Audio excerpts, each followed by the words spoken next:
According to a new report, Donald Trump and his family have raked in an estimated $3.4 billion from Donald Trump's 2 terms at the White House, 1 full term and 7 months of a second term. Most of that, of the 3.4 billion, about 2.3 billion came from the crypto schemes, the Trump coin, the Melania coin that were launched by Donald Trump. And the rest of it, about $340 million, came from financial deals run by Don Jr. and Eric Trump. $270 million came from hospitality, $116 million from media, and nearly $300 million from other sources. That's your grab bag. What's $300 million between friends, right? It's just other. That includes legal fees paid with donor money, private planes, merchandising, this sort of thing. And by the way, even Donald Trump's Mar-a-Lago resort is estimated to have pulled in about an extra $125 million as a result of Trump being president, due to, everything from having Secret Service and the government rent rooms there to other ways that they have monetized that. So Trump spent a long time telling Americans that the presidency cost him money. He would do this rant where he goes, I had a very nice life.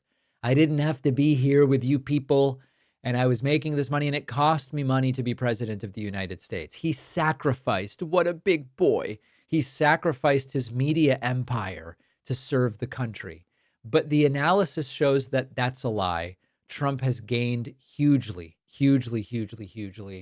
And even like campaign events can be profitable when he self-deals, Republican fundraisers, the gatherings, and all of this. And like just a little example of this. Last month, Trump did this taxpayer-funded state trip to Scotland. And they nominally made it about presidential stuff, but it was really to kind of christen this new golf course of his. And so he ended up receiving millions in public money towards travel, security, and now that golf club is going to make more money. That's the opposite of what Donald Trump promised before the first term. Because if you think back to 2016, after Trump won, he had that event where he stood in front of the cameras and they had stacks of papers that seemed blank, where he said, here is the documentation. I am going to make myself fully separate from my business empire. My sons are going to run it. I'm going to have no involvement. And the idea was, I'm putting in place a firewall. I'm putting in place some kind of ethical safeguard here. But it really wasn't, because if you give day-to-day control to your kids, it doesn't stop you from being an owner and benefiting from the profits. It doesn't prevent you from knowing what's going on. It doesn't stop you from coordinating with your kids about what you're going to do. And so the value of Trump's businesses, the hotels, the resorts, the golf courses, it's tied to Trump being president. Foreign dignitaries and lobbyists and corporate leaders book rooms at Trump's venues because they know that it's a way to ingratiate themselves with Trump. It's just that simple. And when a campaign or a political organization says, hey, you know what would be a great venue for us? How about Bedminster or Mar-a-Lago or whatever, Trump Tower, whatever the case may be.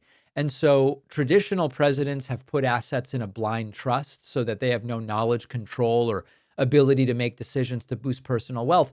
But Donald Trump's in a different situation. First of all, he refused to do that. But even if you do that, how do you put Mar-a-Lago in a blind trust or what? It just doesn't make sense. It doesn't pass the sniff test in any way. So when confronted with this stuff, the Trump administration says we're doing everything by the book. Press Secretary Caroline Leavitt says, Trump could have made a lot more money if he hadn't been dealing with the fake news and, corrupt political opponents. What does that even mean? And we now have a situation where after years of accusing the Bidens and everybody else, right? But the Bidens, they're profiting from public office. Trump is enriching himself in public from this presidency. So the real story here is, yes, he claimed that it was costly to be president, but it was actually very profitable.